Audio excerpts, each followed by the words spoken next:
તો PN junction નો reverse bias અને forward bias ના મુદ્દાઓ ચાલે છે. ખાસ કરીને આપણે એ જોવાનું છે. નૈમિષ અને કોહોસ્ટ બનાવી દે ઓલા વિદ્યાર્થીઓને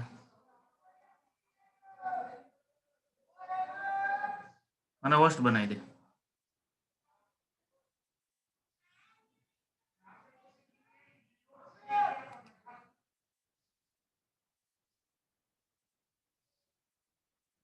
પીએન જંકશન ડાયોડ ની આપણે વાત કરીએ છીએ. કાલે આપણે પીએન જંકશન ની વાત કરતા હતા અને એમાં અશુદ્ધિને કારણે ડેપ્લેશન સ્તર ની પહોળાઈમાં કેમ વધારો થાય, એટલે ડેપ્લેશન વિસ્તારમાં કેમ વધારો થાય અને કેમ ઘટાડો થાય એની વાત ચાલે છે. તો એ મુદ્દા ઉપર કોણ વિદ્યાર્થી સમજૂતી આપશે? Hello sir. હા, એમાં રિવર્સ બાયસ એટલે આપણે જે ડેપ્લિન એટલે ટૂંકમાં એન હોય એન ધ્રુવ એટલે ઈ ઇલેક્ટ્રોન દાન કરે એટલે ઈ પોતે ધન બનશે. નહીં ધન હાલો સર. એ એવું નથી. હા વરિયા શું કહો છો? બીજા કોઈ?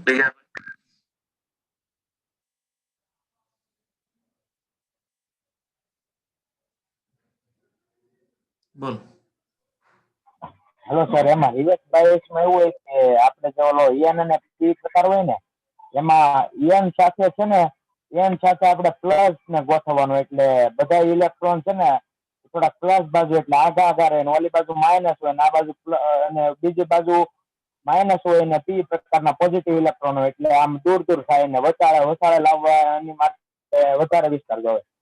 પછી રિવર્સ ફોરવર્ડ બાયસમાં એવું હોય કે એન પ્રકાર હોય ને એની સાથે માઇનસ, એન પ્રકાર હોય ને એની સાથે માઇનસ જોડેલો હોય અને ઓલા પી પ્રકાર સાથે પ્લસ જોડેલો હોય, એટલે અશુદ્ધિનું પ્રમાણ વધે અને આપણે જયારે પ્રવાહ પસાર કરીએ ત્યારે એમાં ઓછી જગ્યા જોવે, એટલે એમાંથી પ્રવાહ સરળતાથી પસાર થઈ શકે. એટલે વિદ્યાર્થીઓ ટૂંકમાં કહો કે અશુદ્ધિનું પ્રમાણ તમે બદલો. તમારે ટૂંકમાં એટલું જ યાદ રાખવાનું કે કોઈ પણ પીએન જંકશન રચનામાં અશુદ્ધિનું પ્રમાણ જો વધારે હોય એનું ડેપ્લેશન સ્તર છે એનો વિસ્તાર ઘટે, કારણ કે એને જે ઇલેક્ટ્રોનની જરૂર છે એને નજદીકના વિસ્તારમાંથી મળે છે, એટલે દૂર સુધીનો વિસ્તાર ખાલી નથી થતો. ખરેખર ડેપ્લેશન વિસ્તાર એટલે શું? મેજોરિટીથી ખાલી થયેલો વિભાગ, જે વિભાગ મેજોરિટીથી ખાલી થઈ ગયો છે. બરાબર. એવી જ રીતે અશુદ્ધિનું પ્રમાણ ઓછું હોય તો દૂર દૂર સુધીનો વિસ્તાર છે મેજોરિટીથી ખાલી થઈ જાય છે, એટલે ડેપ્લેશન સ્તરની પહોળાઈ વધે છે. ડેપ્લેશન સ્તરની પહોળાઈ વધે છે, દૂર વિસ્તાર સુધી ખાલી થઈ ગયો હોય એટલે અવરોધ વધે છે. એને રિવર્સ બાયસ. એટલે હવે આપણે પ્રેક્ટિકલી એક વખત ડાયોડ બની ગયો, ડાયોડ બની ગયા પછી અશુદ્ધિનું નિયંત્રણ આપણે બહારથી નથી કરી શકતા. એટલે જો બહારથી કરવું હોય તેની સાથે બેટરીનું જોડાણ કરો તો એમાં અશુદ્ધિનું પ્રમાણમાં ફેરફાર થાય અને એ રીતે આપણને ફેરફાર થયેલો જોવા મળે. વિદ્યાર્થીઓ એટલું જ યાદ રાખવાનું છે, બીજું કંઈ નહીં. અશુદ્ધિનું પ્રમાણ વધે તો ડેપ્લેશન ઘટે અને અશુદ્ધિનું પ્રમાણ ઘટે તો ડેપ્લેશન સ્તરની પહોળાઈ વધે. એટલે ટૂંકમાં અશુદ્ધિનું પ્રમાણ ઘટે તો અંદર જંકશનનો અવરોધ વધે. તો હવે તમારે એવું વિચારવાનું અશુદ્ધિનું પ્રમાણ ક્યારે ઘટે? તો કે રિવર્સ બાયસ હોય ત્યારે. રિવર્સ બાયસ હોય ત્યારે અશુદ્ધિનું પ્રમાણ ઘટે એટલે એનો અવરોધ વધે. અવરોધ વધે એટલે કરંટ રિવર્સ બાયસમાં પાસ થતો નથી, ફોરવર્ડ બાયસમાં થાય છે. એ વાત આપણે આમાં પણ રિપીટ કરીએ છીએ આગળ. તો ડિફ્યુઝન પ્રક્રિયા કોને કહેવાય? એમાં સુહાગ્ય દિવેશ ડિફ્યુઝન સમજાવો જોઈએ. કાલે નહોતા હાજર.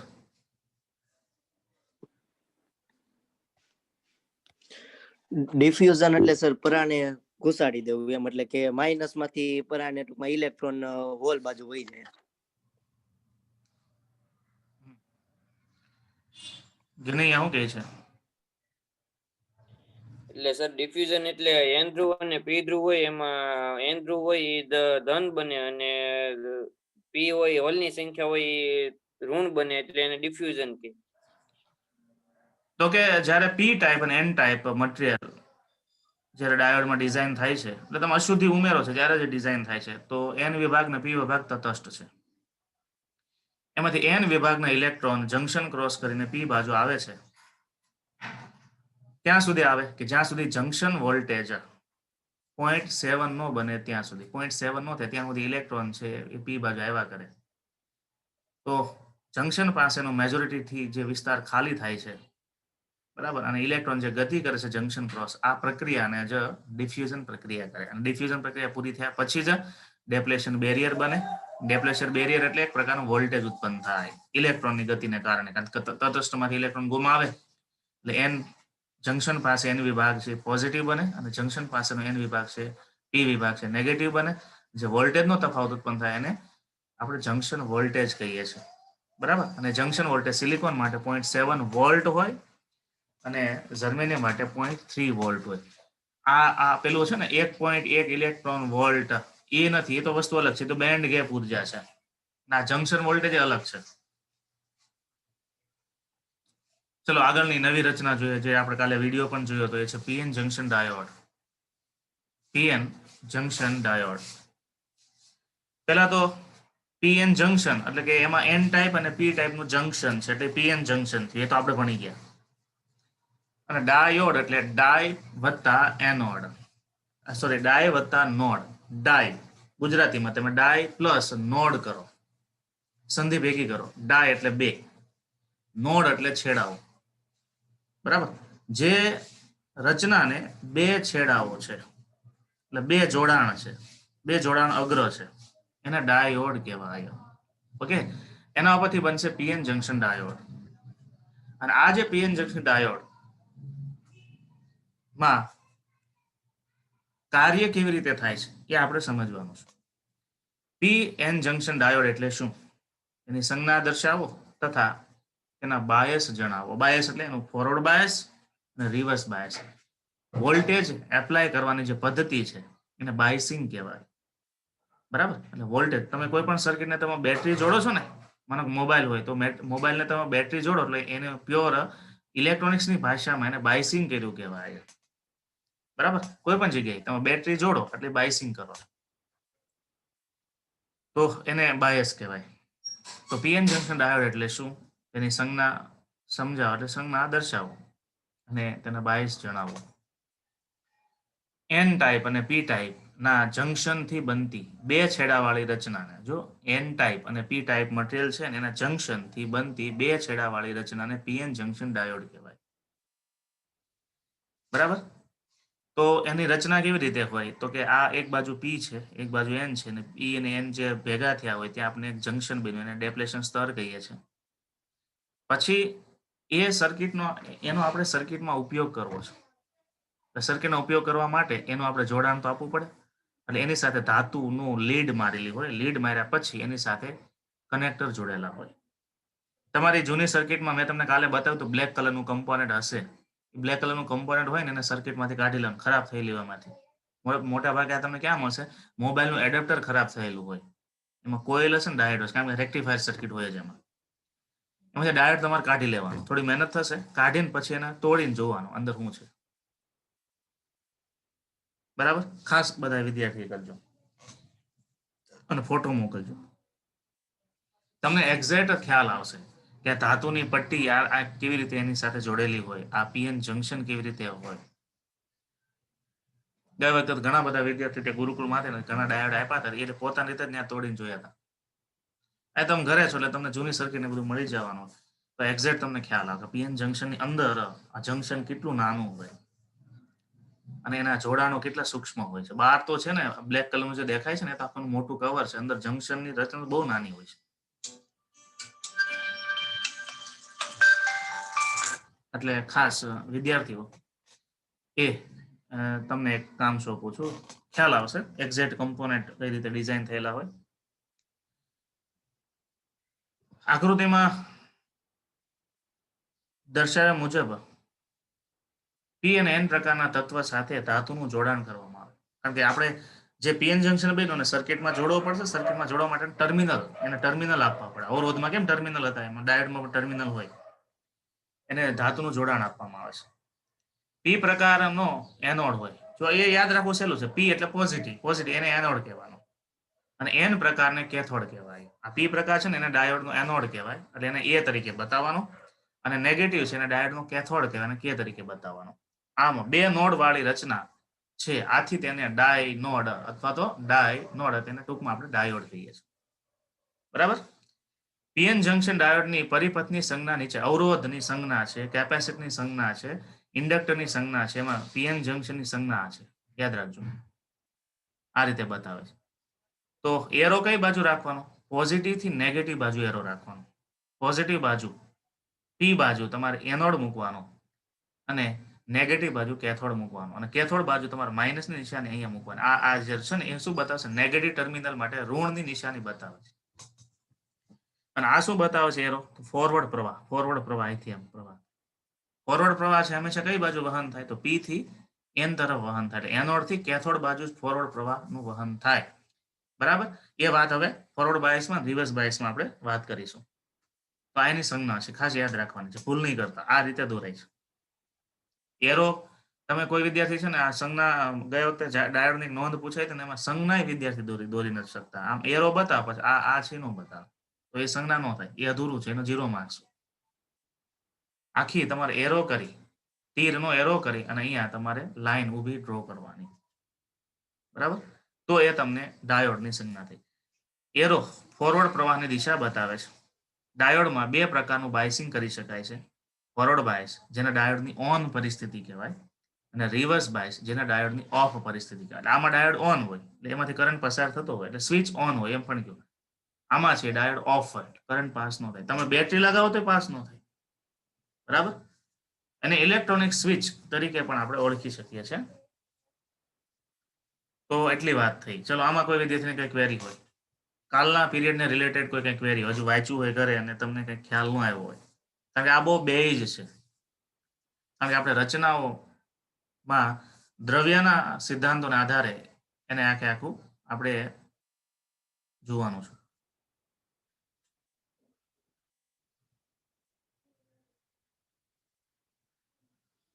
આર્યનભાઈ બોલો. કોર્સ નથી તમે?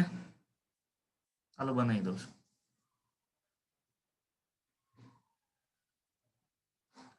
હા બોલ. હેલો સર, કાલ ઓલું રિવર્સ બાયસ ને ફોરવર્ડ બાયસ સમજાવ્યું હતું ને ફરીથી સમજાય છે? રિવર્સ બાયસ અને ફોરવર્ડ બાયસ એટલે એ તો આજે પાછું મેં ચાલુ કર્યું. તે નહોતું તું? નહીં, આજે હું મારે મોડું થઈ ગયું જોઈન્ટ થવા, એટલે નેટ નહોતો હતું.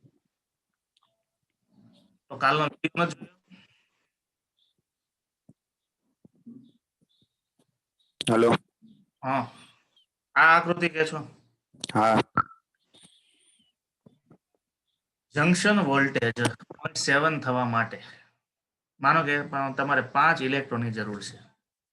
0.7 વોલ્ટેજ ક્યારે થાય? આ એન એ તટસ્થ છે, પી એ તટસ્થ છે.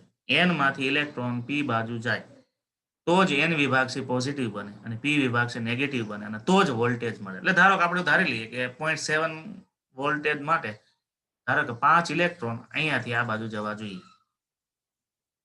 હવે અશુદ્ધિનું પ્રમાણ ઓછું એટલે શું થાય? આ બાજુના 3 ખાલી થઈ જાય, આ બાજુના બીજા 3 ખાલી થઈ જાય, ત્યારે 5 કે 6 ઇલેક્ટ્રોન થાય. અને 5 કે 6 ઇલેક્ટ્રોન છે એ અહીંથી આ હોલ્સને પૂરી દે.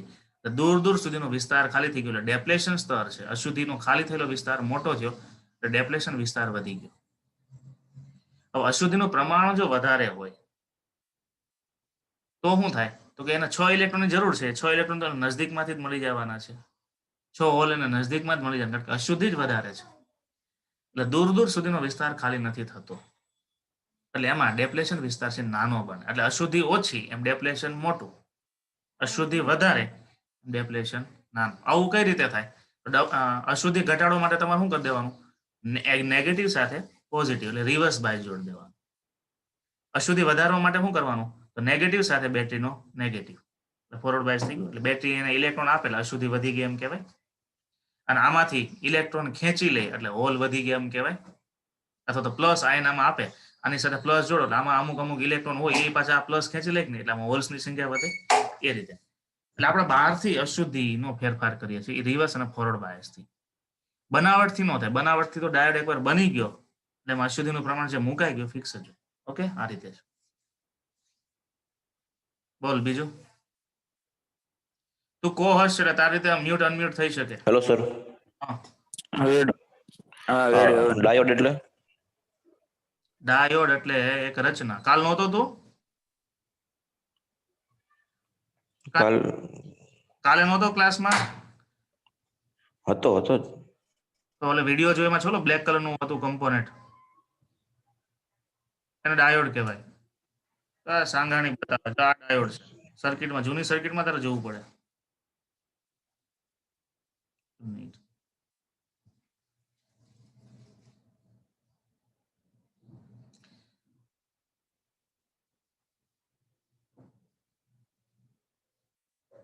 આ સર્કિટમાં આ જે છે ને આને ડાયોડ કહેવાય. આ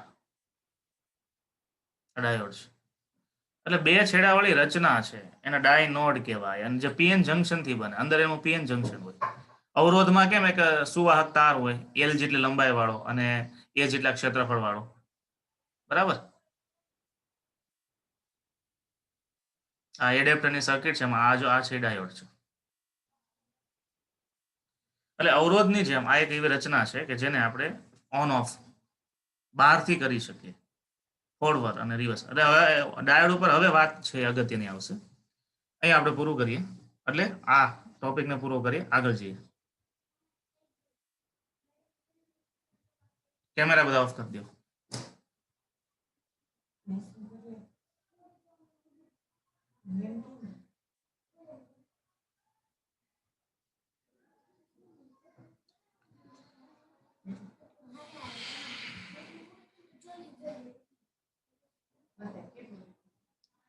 ચલો, પહેલી લાક્ષણિકતા છે પીએન જંક્શન ડાયોડની ફોરવર્ડ બાયસ, એટલે એની ફોરવર્ડ લાક્ષણિકતા ની આપણે સમજૂતી લેવાની છે. પીએન જંક્શન ની ફોરવર્ડ લાક્ષણિકતા.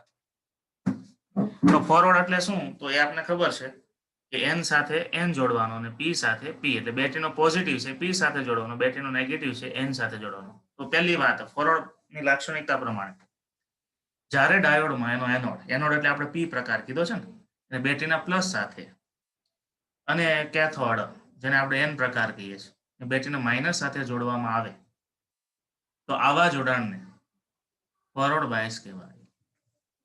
આની વ્યાખ્યા ફોરવર્ડ બાયસ.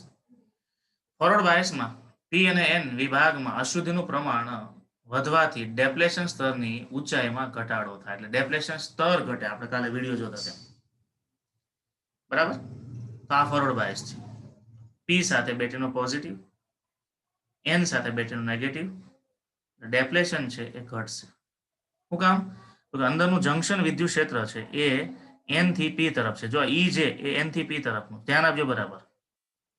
અને બહાર તમે બેટરી જોડી, અને બેટરીને કારણે જે વિદ્યુત ક્ષેત્ર ઉત્પન્ન થાય, કારણ કે બહાર આ પ્લસ કર્યો આ માઇનસ કર્યો, એના કારણે જે વિદ્યુત ક્ષેત્ર થાય એને આપણે ઈ બી કહીએ, બરાબર.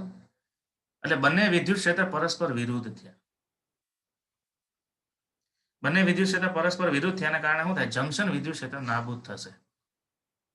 અથવા એને એમ પણ તમે સમજી શકો કે બહારના બેટરીના વોલ્ટેજ છે એમાંથી તમારે જંક્શન વોલ્ટેજ બાદ કરવાનો. એટલે જ્યાં સુધી બેટરીના વોલ્ટેજ છે એટલે જંક્શન વોલ્ટેજ થાય ત્યાં સુધી કરંટ પસાર ન થઈ શકે, કારણ કે જંક્શન વોલ્ટેજ પાસ ન થવા દે. એટલે તમારે 0.7 વોલ્ટેજ આપો ત્યાં સુધી કરંટ પાસ નહીં થાય, કારણ કે ત્યાં સુધી ડેપ્લેશન રિજિયન હાજર છે. 0.7 કરતા તમે વધારે તમે વોલ્ટેજ લાગુ પાડો તો ડેપ્લેશન રિજિયન છે નાબૂદ થઈ જાય, કારણ કે ફોરવર્ડ બાયસમાં વોલ્ટેજ વધારતા જાય શું થાય? ડેપ્લેશન અશુદ્ધિ વધતી જાય, અશુદ્ધિ વધતી જાય એમ આ ડેપ્લેશન છે પતલું થતું જાય, અને 0.7 વોલ્ટેજ બહારથી આપો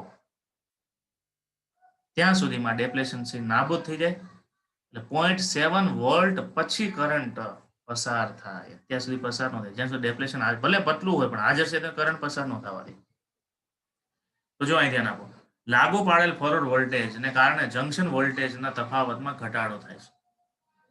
જ્યારે જંક્શન વોલ્ટેજનો ઘટાડો V - Vj થાય ત્યારબાદ ફોરવર્ડ પ્રવાહની શરૂઆત થાય છે. તો જંક્શન વોલ્ટેજ કેટલા છે 0.7. લાગુ પડેલ વોલ્ટેજ કેટલા છે તો લાગુ પડેલ વોલ્ટેજ 5 હોય તો 5 માંથી 0.7 કરો ત્યાં સુધી કરંટ પસાર ન થાય. હું તમને બતાવું છું. એટલે તમે ડાયોડને આ રીતે જોડી દો. ફોરવર્ડ બાયસની લાક્ષણિકતા મેળવવા માટેનો વિદ્યુત પરિપથ આ રીતે છે. હવે આખી વાત સમજાઈ છે. માનો કે ડાયોડ છે એને જોડી દીધો બેટરી સાથે. બેટરીના પ્લસ સાથે અહીંયાથી આ ડાયોડને પ્લસ આપ્યો, ધ્યાન આપજો બરાબર. અને બેટરીના માઇનસ સાથે ડાયોડનો માઇનસ જોડી દીધો. એટલે માઇનસ સાથે માઇનસ અને પ્લસ સાથે પ્લસ. એટલે આ ડાયોડ છે કેવો થઈ ગયો? ફોરવર્ડ બાયસ થઈ ગયો. આ રિઓસ્ટેટ શું કામ હતું? વોલ્ટેજની વધઘટ કરવા માટે રિઓસ્ટેટ વપરાય. રિઓસ્ટેટની મદદથી તમે વોલ્ટેજની વધઘટ કરી શકો. જે વોલ્ટેજ લાગુ પાડો છો એ લાગુ પાડેલ વોલ્ટેજ માપવા માટે ડાયોડને સમાંતર વોલ્ટ મીટર જોડેલું છે. અને ડાયોડમાંથી પસાર થતો પ્રવાહ એને માપવા માટે આપણે એ મીટર જોડેલું છે. એના શ્રેણીમાં જો એ મીટર થી શ્રેણીમાં આપણે ઓહમનો નિયમ ત્રીજા પ્રકરણમાં જે જોયો હતો એમ અહીં અવરોધ હતો, ત્યારે અવરોધની જગ્યાએ તમે ડાયોડ જોડ્યો. બાકી વોલ્ટમીટરની જગ્યાએ છે, કરંટ મીટરની જગ્યાએ છે, રિઓસ્ટેટની જગ્યાએ છે, બેટરીની જગ્યાએ. ઓહમનો નિયમ જો તમને યાદ હોય તો આ એના જેવું જ છે. અહીંયા અવરોધની જગ્યાએ આપણે ડાયોડ જોડ્યો છે. એટલે અવરોધ જોડતા બરાબર. અને અહીંયા જોડાણ કરો ત્યારે પ્લસ સાથે પોઝિટિવ આવે, ધ્યાન રાખવું પડે. ત્યાં એવું ધ્યાન ન રાખો તો ચાલે, તમને આ પ્લસ માઇનસ ગમે ત્યાં જોડી દે અવરોધમાં, એ વાંધો નથી, પણ અહીંયા ધ્યાન રાખવું પડે. એના જ માર્ક્સ છે. હવે ધીમે ધીમે તમે રિઓસ્ટેટની મદદથી વોલ્ટેજ વધારવા મળો બરાબર. તો સાથે સાથે કરંટ પણ વધવો જોઈએ. એટલે કરંટ વિરુદ્ધ વોલ્ટેજનો આપણે આલેખ લઈએ. તો તમે ધીમે ધીમે વોલ્ટેજ વધારવા માંડો તો જ્યારે તમે 0.7 સુધી નથી પહોંચતા, 0 વોલ્ટથી શરૂઆત કરીએ. 0 વોલ્ટથી 0.1, 0.2, 0.3, 0.4, 0.5, 0.6, 0.6 સુધી વોલ્ટેજ તમે લાગુ પાડ્યા 0.6, તો વોલ્ટેજને કારણે કરંટ મળવો જોઈએ? અહીંયા નહીં મળે. કરંટ 0 જ રહેશે. એનો મતલબ ડાયોડ ઓફ છે. ડેપ્લેશન સ્તર હજુ નાબૂદ થયું નથી. 0.6 કરતા તમે આગળ જશો અને 0.7 સુધી પહોંચશો એટલે ડાયોડમાં ફુલ્લી કરંટ પસાર મળશે તમારે. એ મીટરના રીડિંગ છે ને એ 0.6 પરથી ચાલુ થાય બરાબર. એટલે જ્યાં સુધી વોલ્ટેજ 0.6 છે ત્યાં સુધી પ્રવાહની વેલ્યુ 0 છે. જેવા વોલ્ટેજ 0.6 થી 0.7 સુધી જાય તો પ્રવાહ છે એ ડાયરેક્ટ અમુક મિલી એમ્પિયરમાં શરૂ થઈ જાય. કેટલો થાય એ બધા ડાયોડની ડિઝાઇન ઉપર આધાર રાખે. બધા ડાયોડમાં કરંટ અલગ અલગ હોય. કોઈમાં માનો કે 0.7 એ 10 મિલી એમ્પિયર કરંટ મળતો હોય, કોઈમાં 20 મળતો હોય, કોઈમાં 30 મળતો હોય. એ તો એની અશુદ્ધિના ડિઝાઇન ઉપર આધાર રાખે. કેવી જરૂરિયાત છે એ પ્રમાણે ડિઝાઇન થતી હોય એ પ્રમાણે. તમારે એવું નથી, કરંટ ચાલુ થાય આપણે વેલ્યુ કોઈ પણ યાદ નથી. આ યાદ રાખવું પડે 0.7 ને 0.6 એ ફિક્સ. કોઈ પણ સિલિકોન ડાયોડ હોય તો 0.6 પછી જ કરંટ ચાલુ થાય. જર્મેનિયમ ડાયોડ હોય તો 0.3 પછી જ કરંટ ચાલુ થાય, કારણ કે ડેપ્લેશન વોલ્ટેજ એકના 0.6 છે, એકના 0.3 છે. એટલે 0.7 એટલે શું થયું કે બહારના વોલ્ટેજ છે 0.7 આપ્યા તો અંદરનો જે વિદ્યુત ક્ષેત્ર હતું 0.7 એ નાબૂદ થઈ ગયું. નાબૂદ થયું એટલે શું થયું? અંદરનું જંક્શન છે એનું ડેપ્લેશન સ્તર નાબૂદ થયું. ડેપ્લેશન સ્તર નાબૂદ થયું એટલે કરંટ, કારણ કે અવરોધનું સ્તર નાબૂદ થયું. ડેપ્લેશન અવરોધનું સ્તર નાબૂદ થયું એટલે કરંટનું વહન ચાલુ થઈ જાય બરાબર. એટલે ફોરવર્ડ બાયસમાં આલેખ છે એ આ રીતે મળે. અને અરેખીય કહેવાય, કારણ કે સુરેખ કોને કહેવાય? તો 0 થી ચાલુ કરીને આમ સીધી રેખા મળે ને સુરેખ કહેવાય. એટલે તમારે ઓહમિક અને નોન ઓહમિક રચનાની વાત આવતી હતી ત્રીજા પ્રકરણમાં. નોન ઓહમિકમાં ડાયોડનું નામ હતું એ નોન ઓહમિક રચના, કારણ કે ઓહમના નિયમનું પાલન કરતી નથી. જો ઓહમના નિયમનું પાલન થતું હોત તો આલેખનો ઢાળ છે એ સુરેખા મળત. અહીંયા તો શું છે 0.6 સુધી તો તમને કોઈ કરંટ જ પાસ નથી થતો. ખરેખર ઓહમનો નિયમ હોય અને અવરોધ અહીં જોડ્યો હોય તો 0.1 માં કરંટ મળે, 0.2 માં કરંટ મળે. ધીમે ધીમે કરંટનો વધારો થતા થતા અહીંયા પહોંચો તમે 0.6 સુધીમાં કરંટ મળે એ અહીંથી આમ આલેખ આ રીતે આવે. એટલે આ રચના ઓહમના નિયમનું પાલન કરતી નથી. એટલે આને નોન ઓહમિક રચના કહેવાય. આ વાત આપણે ત્યાં આવતી પ્રકરણ નંબર 3 માં નોન ઓહમિક રચનાની વાત હતી. એ જ આ ડાયોડ. બરાબર. હવે જ્યારે કરંટ પસાર થાય પછી કરંટનો ફેરફાર ડેલ્ટા આઈ અને વોલ્ટેજનો ફેરફાર ડેલ્ટા વી નો તમે ગુણોત્તર લો તો તમને એનો અવરોધ મળે છે. હા બોલ. Hello sir. હા સર આપણે આગળ ભણ્યું એમાં એવું આવતું હતું કે અમુક ચોક્કસ વોલ્ટેજ ડિફ્યુઝન પ્રક્રિયા બંધ થાય ને અહીંયા એવું છે કે પ્રવાહ, કારણ કે આગળ આપણે ભણ્યા એમાં એવું હતું કે 0.7 વોલ્ટે છે ને એટલે પ્રક્રિયા અટકી જાય ને અહીંયા 0.7 થી ચાલુ થાય, એટલે બે વચ્ચે તફાવત શું છે? જો અહીંયા 0.7 એ ચાલુ થાય છે અને ત્યાં 0.7 ડિફ્યુઝન અટકી જાય. એ જે 0.7 અટકી જાય છે ને એ જ આને ચાલુ કરાવે છે. કઈ રીતે? ધ્યાન આપો. 0.7 ડિફ્યુઝન પ્રક્રિયા અટકી ગઈ એટલે શું થયું કે 0.7 વોલ્ટેજને કારણે અહીંયા એક ડેપ્લેશન સ્તર બની ગયું અને ડેપ્લેશન સ્તરના અંદરના વોલ્ટેજ છે 0.7 છે અને એના કારણે વિદ્યુત ક્ષેત્ર ઉત્પન્ન થાય છે. એ વિદ્યુત ક્ષેત્ર છે આ પ્લસ થી માઇનસ તરફ, અને જંકશન વિદ્યુત ક્ષેત્ર કે જ્યાં સુધી જંકશન વિદ્યુત ક્ષેત્ર વિદ્યાર્થીઓ હાજર હોય ત્યાં સુધી કરંટ ફ્લો ન થઈ શકે. કારણ કે તમે ફોરવર્ડ બાયસ આપો છો. ફોરવર્ડ બાયસ જે આપો છો તો એમાં કરંટને આપણે માનો કે ઇલેક્ટ્રોન છે એને ક્યાંથી ક્યાં આવવું જોઈએ ને, માનો કે ફોરવર્ડ બાયસ આપણે વિચારો ફોરવર્ડ બાયસની રચના છે. તો ઇલેક્ટ્રોન છે ક્યાંથી ક્યાં આવશે ફોરવર્ડ બાયસમાં? તો એન બાજુથી ઇલેક્ટ્રોન જમ્પ મારીને ક્યાં આવે? પી બાજુ આવે. ઇલેક્ટ્રોન છે એન થી પી બાજુ આવે તો જ રૈવાજિક પ્રવાહ પી થી એન બાજુ થયો. હવે એન થી પી બાજુ ઇલેક્ટ્રોન આવવું છે અને કોણ નડે છે? જંકશન વિદ્યુત ક્ષેત્ર નડે છે. જંકશન વિદ્યુત ક્ષેત્રનો પ્લસ એ ઇલેક્ટ્રોન અહીંથી આ બાજુ આવવા દેતો નથી. એટલે હવે તમે બહારથી વોલ્ટેજ લાગુ પાડો ને, એ બહારથી વોલ્ટેજ લાગુ એના કારણે બહારથી જે વિદ્યુત ક્ષેત્ર ઉત્પન્ન થાય એ અંદરના વિદ્યુત ક્ષેત્ર કરતા વિરોધક હોય. એટલે અંદરના વિદ્યુત ક્ષેત્રને નાબૂદ કરવા માટે બહારથી તમારે 0.7 વોલ્ટેજ આપવા પડે. કારણ કે અંદર 0.7 વોલ્ટેજને કારણે વિદ્યુત ક્ષેત્ર ઉત્પન્ન થાય છે. એટલું જ વિદ્યુત ક્ષેત્ર ઉત્પન્ન કરવા માટે બહારથી તમારે કેટલા વોલ્ટેજ આપવા પડે? મિનિમમ 0.7. 0.7 વોલ્ટેજ આપો ને ત્યાં સુધી બેની માથાકૂટ થાય, બાંધણું થાય, અંદર બાંધણું થાય, ઝઘડો થાય. એટલે એ બહારનો 0.7 વોલ્ટેજ છે અને એના કારણે ઉદ્ભવતું વિદ્યુત ક્ષેત્ર એ અંદરના વિદ્યુત ક્ષેત્રને નાબૂદ કરી દે. એટલે ઈ નાબૂદ થઈ ગયું એટલે જંકશન ડેપ્લેશન સ્તર નાબૂદ થઈ ગયું. કારણ કે ડેપ્લેશન સ્તરને કારણે વિદ્યુત ક્ષેત્ર હતું. વિદ્યુત ક્ષેત્ર નાબૂદ થયો મતલબ આપણે એવો કાઢી શકીએ કે ડેપ્લેશન સ્તર નાબૂદ થયું.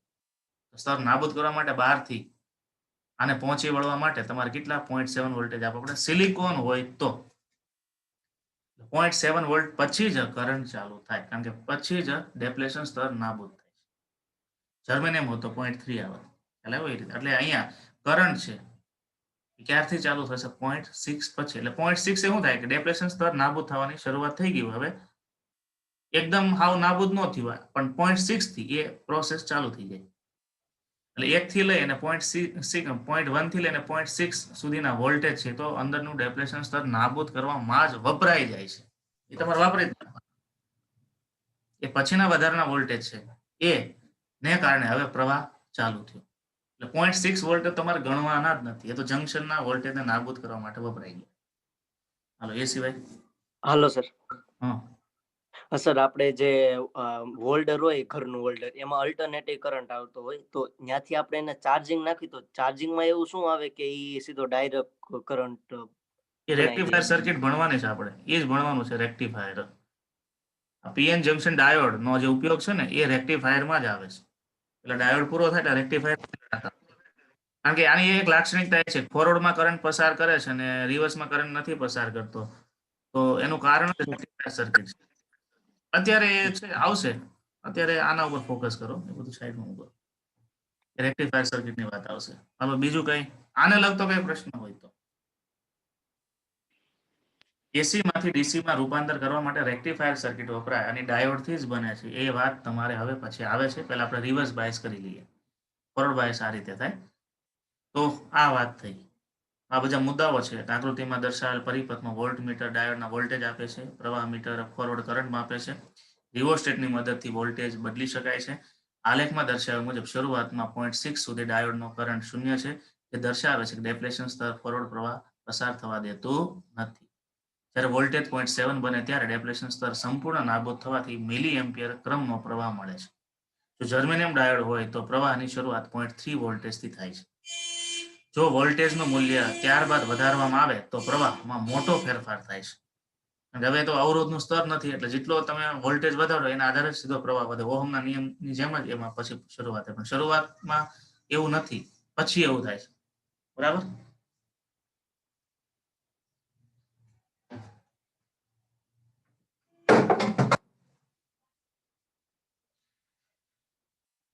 આલેખમાં ઢાળ બદલાય છે જે બતાવે છે કે I અને V જે વોલ્ટેજ પ્રવાહની શરૂઆત થાય કટિંગ અથવા તો થ્રેશોલ્ડ વોલ્ટ. આ ખાસ યાદ રાખજો MCQ માટે. સિલિકોન ડાયોડનો કટિંગ વોલ્ટેજ કેટલો?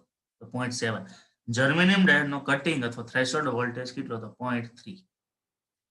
આલેખમાં ઢાળ બદલાય છે જે દર્શાવે છે કે I અને V વચ્ચેનો સંબંધ અરેખીય છે. જો આલેખમાં અરેખીય સંબંધ મળે છે.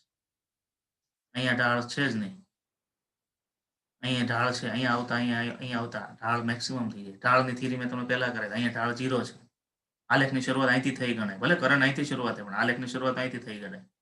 અહીંયા સુધી આલેખનો ઢાળ 0 છે, અહીંથી મળે છે, અહીંયા આવતા પાછો વધી જાય છે. તો આલેખનો ઢાળ બદલાય છે એટલે શું થાય? નોન ઓહમિક રચના.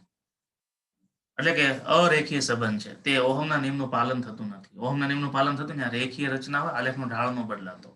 તેથી આવી રચનાને નોન ઓહમિક રચના કહે છે. આ રચનાનો બદલાતો અવરોધ એને ડાયનેમિક અવરોધ કહેવાય અને નીચે મુજબ ગણી શકાય. આરડી બરાબર શું થાય? ડેલ્ટા વી ના છેદમાં ડેલ્ટા આઈ. બરાબર. ડાયનેમિક એટલે બદલાતો અવરોધ. આ એક સૂત્ર યાદ રાખવાનું છે. ડેલ્ટા વી ના એટલે ગણવાનો ક્યાંથી હોય? 0.6 પછી જ્યાંથી બદલાવાની શરૂઆત થાય ત્યાંથી જ ગણવાનું. આપણે પ્રેક્ટિકલ તો નથી થયા એટલે આ બધી થોડુંક તમને તકલીફ વાળું છે, નહીતર આ બધું તમારે જાતે જ કરવાનું હોય. એટલે લેબની અંદર તમારે આલેખ મેળવવાનો હોય. લેબની અંદર આપણે ગણતરી પણ કરાવતા હોઈએ. આ પ્રયોગ જ તમે જાતે કરતા હોય એટલે થિયરી તમારી એમની નથી ક્લિયર થઈ જતી. જો શરૂઆત થશે તો હું તમને આ કરાવડાવીશ. અને આની પહેલી જરૂર પડશે. આપણે આ બધા વિદ્યુતના પ્રેક્ટિકલ થઈને શરૂઆત કરીશું. પીએન જંકશન ની રિવર્સ બાયસ ની વાત કરીએ. જો ફોરવર્ડ બાયસ અને રિવર્સ બાયસનો ફરક એટલો ખાલી ટર્મિનલ બદલવાનો, બાકી કશું જ નહીં. પીએન જંકશન ની રિવર્સ બાયસ છે એમાં જ્યારે ડાયોડનો એનોડ, ધ્યાન આપજો, ડાયોડનો એનોડ એટલે પી એ બેટરીના માઇનસ સાથે જોડવામાં આવે અને કેથોડને બેટરીના પ્લસ સાથે જોડવામાં આવે અને આ જે જોડાણ બને છે એવા જોડાણને રિવર્સ બાયસ કહેવાય. આ જોડાણમાં એન અને પી વિભાગમાં અશુદ્ધિનું પ્રમાણ ઘટે છે.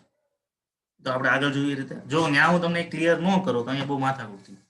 શું કામ ઘટ્યું? અશુદ્ધિનું પ્રમાણ શું કામ ઘટે? તો માઇનસ સાથે પ્લસ જોડ્યો એટલે પ્લસ માંથી ઇલેક્ટ્રોન છે એ આ માઇનસ માંથી ઇલેક્ટ્રોન છે પી બાજુ આવતા એટલે હોલની સંખ્યા બાજુ ઘટે. આમાં ઇલેક્ટ્રોન જે હોય વધારાના એ બેટરીનો પ્લસ એને ખેંચી લે એટલે એમાં કોની સંખ્યા વધે? ઇલેક્ટ્રોનની સંખ્યા ઘટે એટલે ડેપ્લેશનની પહોળાઈ વધે.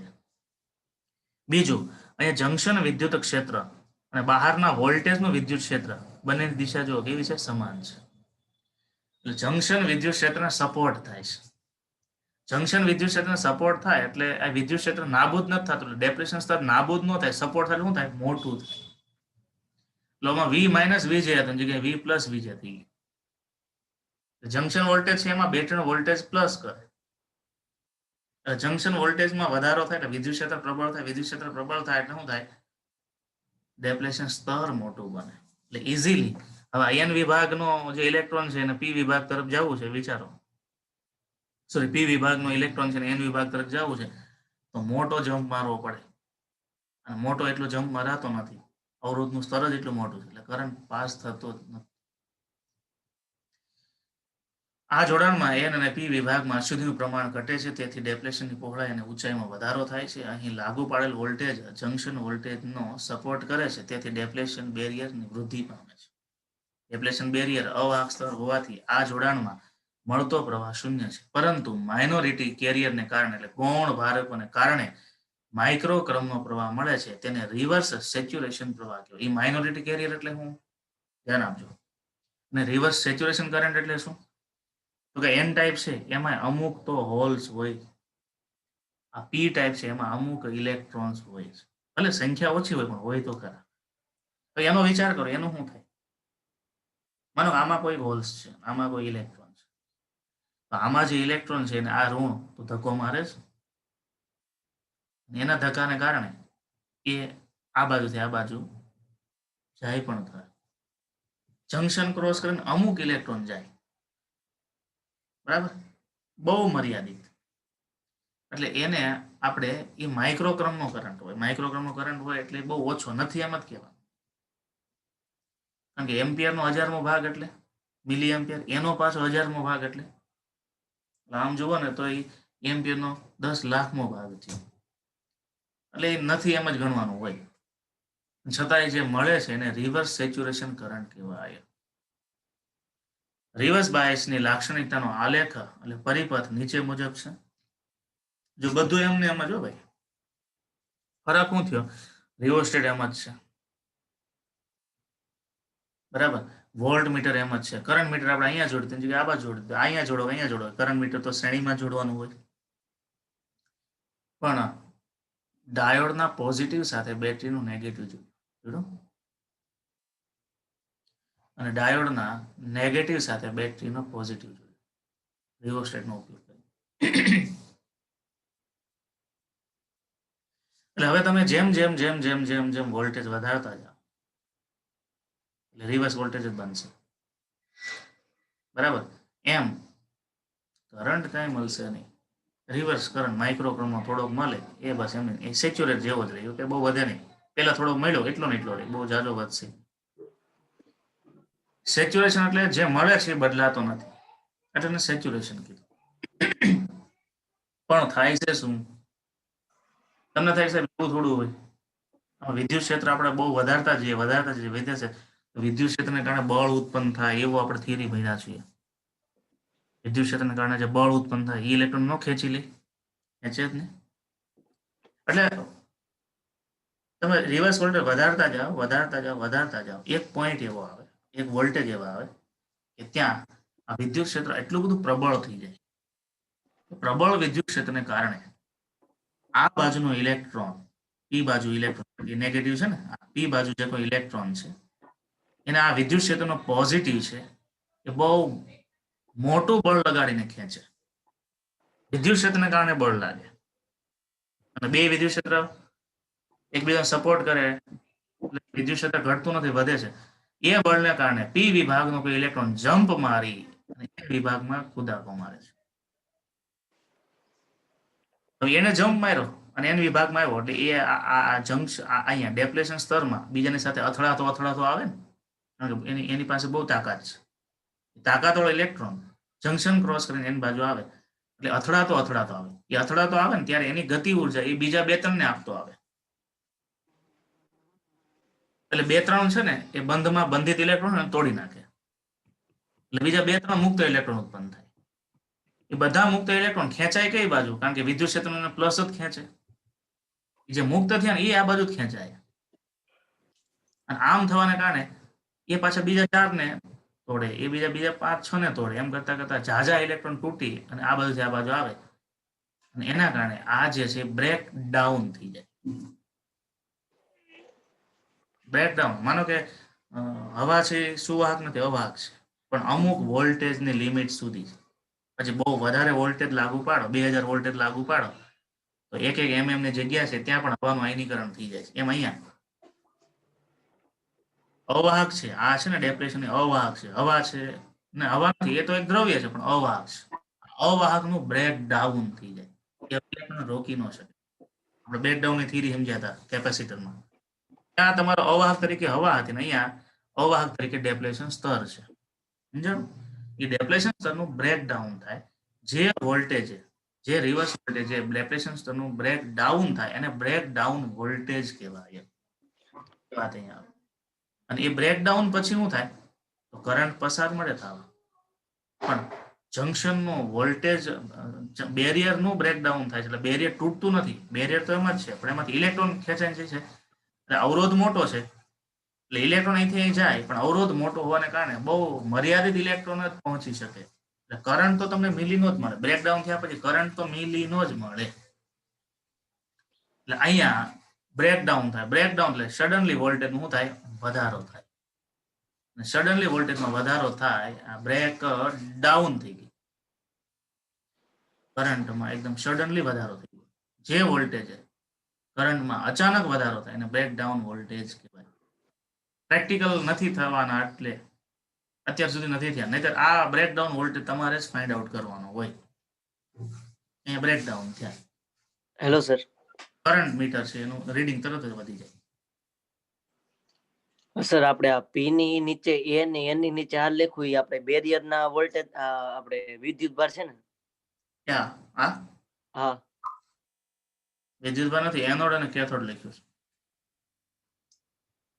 પી ટાઈપ ને આપણે એનોડ કીધું ડાયોડનું, અને એન ટાઈપ ને કેથોડ કીધું. મેં તમને કાલે ફોટો બતાવ્યો, તેમાં જો ડાયોડ હોય એમાં એક છેડો છે એમાં સિલ્વર પટ્ટી મારેલી છે, એ કેથોડ બતાવે છે. ઓળખવો કેમ? આખો બ્લેક કરે તો તમને ખબર કેમ પડે કે એનોડ કયો છે કેથોડ કેવો છે? ડાયોડમાં એક જો લગાવ્યો તેમાં સર્કિટમાં એક સિલ્વર પટ્ટો હશે એક છેડે, એ કેથોડ બતાવે છે. એટલે એનોડ અને કેથોડ ની સંજ્ઞા છે, પણ કેથોડ છે એન ટાઈપ હોય. મેં બે વસ્તુ એટલા માટે લખાવી છે તમે કન્ફ્યુઝ ન થાવ. શરૂમાં વિદ્યાર્થીને આમ યાદ ન રહી કોને એનોડ કેવો કોને કેથોડ કેવો એમ. બરાબર જોઈ છે કે નહીં તમે સર્કિટમાં? હતી ને બાજુમાં, જો એમાં લખ્યું હશે, પટ્ટી મારેલી છે. છતાં હું જો ફોટો આમાં નેટમાં આવે તો બતાવું તમને ડાયોડના. બધા પાસે કદાચ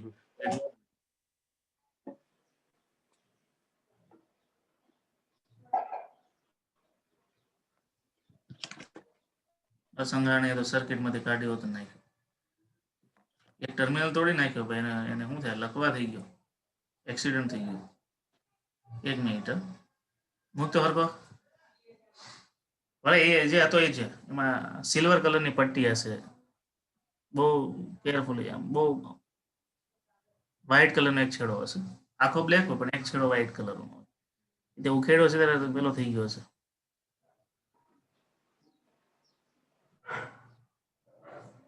દેખાય છે જી, આછો છે પણ હા. જો આ સાઈડનો જે છેડો છે એ થોડો સિલ્વર દેખાય છે. વ્યવસ્થિત ફોટો પાડીને પછી મોકલજો, આપણે ગ્રુપમાં શેર કરી દઈશું એટલે ખ્યાલ આવે. બીજા કોઈ વિદ્યાર્થીને? આ તો તમે જેટલું. Hello sir. હા બોલો ભાઈ બોલો. સર આ પેપર ના સુરત વાળા વિદ્યાર્થી છે એને પેપર લેવા ત્યાં આવવું પડશે? કેમ કરશો તમે? તમે કયો એવું આપણે ગોઠવીએ.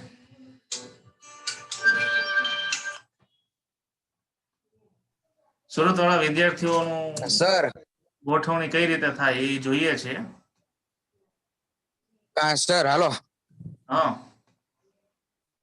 હાલો સર, પેલા પેપર તમે છે ને પીડીએફ માં કરીને મોકલી દો, પછી જમા કરાવવા આવી ત્યારે તો રૂબરૂ લગભગ આવવું જ પડશે. એટલે આમ બે વાર રૂબરૂ ન શક્ય બને. એટલે અમે છે ને સુરત અમદાવાદ વાળાનો એવો જ કંઈક પ્લાન કરવાના છીએ. બરાબર, હા પેપર તમે પીડીએફ માં મોકલી દો, પછી પેપર જમા કરાવવા આવી ત્યારે તો નહીં, બધા અહીંયા જે લોકો આવે છે ને એને આપી દઈએ, પછી તમને પીડીએફ મોકલી દે છેલ્લા દિવસે. હા એ મને પછી પ્રશ્ન ને એવું પૂછીએ કે ત્યાં રૂબરૂ છતાં આવી હું છે ત્યારે ને પેપર. વાલી સાથે, દરેક વિદ્યાર્થીનો વાલી સાથે હું ટેલિફોનિક વાત કરવાનો છું. કદાચ તમારા વાલી અત્યારે નકર હું એવી ગોઠવણી કરવાનો હતો કે ભાઈ એક સાથે માનો કાલના દિવસે બધાના વાલીઓ જો હાજર રહે તો વાલી ને સીધો રામસવી મેસેજ આપી દે, વાત કરી દે તમારી સાથે આવવાનું છે ખાસ સમય કાઢીને. પણ સુરત અને અમદાવાદનું અમે એ રીતે તમને કદાચ એનો સોફ્ટ કોપી અથવા અહીંથી હાર્ડ કોપી કંઈક પારસભાઈ ત્યાં સુરત છે અત્યારે, તો એની ઓફિસેથી શકો. હા તો એ રીતનું કરી શકીએ. બરાબર, હાર્ડ કોપીમાં હા તે સારું. રીતે થશે. જો તમને ઇમેજ મોકલી છે ડાયોડની, તો ઓરિજિનલ ડાયોડ છે એમાં એક કલરનો બેન્ડ છે સિલ્વર હોય, એ સિલ્વર છે કેથોડ બતાવે છે. ખાસ જૂની સર્કિટ તોડીને આ ડાયોડ તોડજો, એની અંદર જે જંક્શન હોય એની ડિઝાઇન હોય બધું ખાસ જોજો. બધી ભંગારની સર્કિટો હશે, બરાબર, તો તમને વધારે ખ્યાલ આવશે. તો આગળની જે વાત કરવાની હતી એ આપણે આજે પ્રશ્ન અધૂરો છે પૂરો કરી લઈએ ફટાફટ અને ક્લાસ પૂરો કરીએ.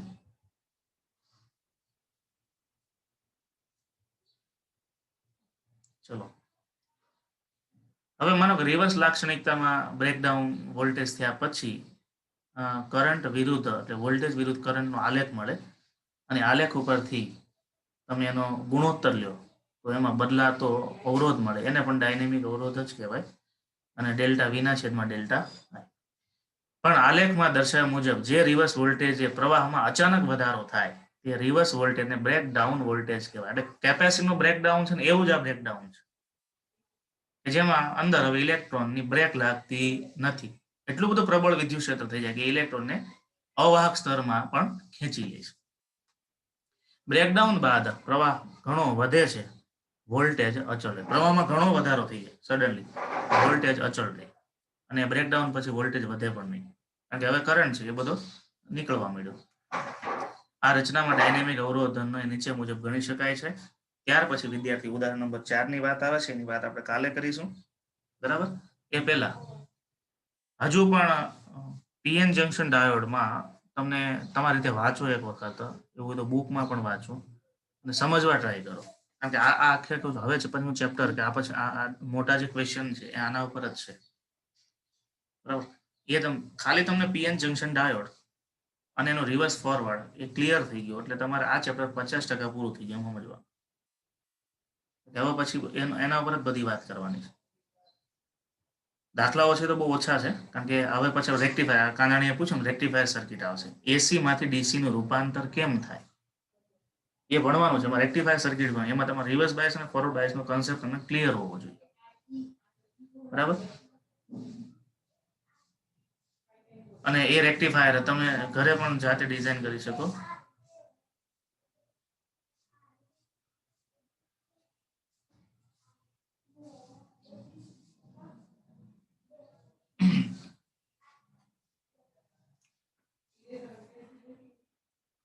અહીંયા આપણે ક્લાસ પૂરો કરીએ. જે વિદ્યાર્થીને કઈ ક્વેરી હોય. સર હા, અને ખોલું કેમ આખો? આ તો સીલ પેક છે આખો. આમ મહેનત કરવી પડશે. હથોડી તોડશો ને ત્યારે તૂટશે કવર. એ સિરામિક નું કવર હશે. આ પકડમાં રાખીને જોરથી પ્રેસ કરો, એ તૂટશે. ચાલો અહીંયા પૂરું કરીએ. પાછો આપણો આઈડી છે 11 યુઝ થવાનો હોય કન્ટિન્યુ.